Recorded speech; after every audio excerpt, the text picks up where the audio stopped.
Здравейте, приятели! Намирам се в една прекрасна градина, цъфнала цялата жълта в лютичета, в маргаритки.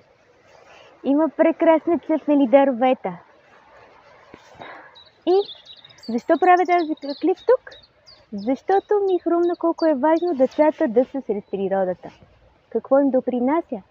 Първо, когато са сред природата, те виждат красота, хармония, баланс, равновесие, което допринася за тях. Какво им допринася също? Птички пеят, чуват ушите хубави тонове, звуци. Това допринася да чуват хубави думи, да говорят хубави думи.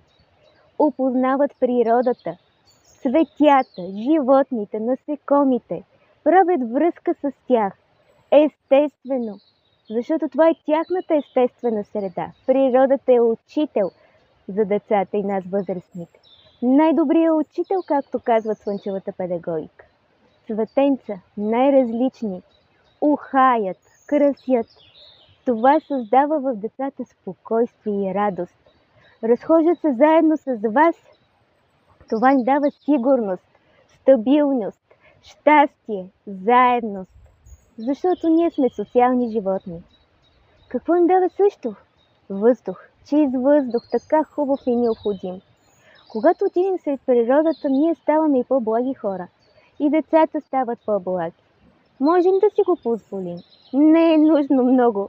Нито време, нито средства. Просто желание. Природата е важна за децата, да имат досег до нея. А не както съм чувала от някой, че яйцата идват от магазина. Това е жалко. От нас зависи, от възрастните. Какво ще дадем на децата? Какво пример? Какво послание ще им дадем? Но най-доброто послание е просто да бъдем с тях там, на хубави места, където се зареждаме. Благодаря ви, че ви има, че сте живи и здрави. Благодаря на природата. Благодарна съм, че съм се родила в Габрово, България.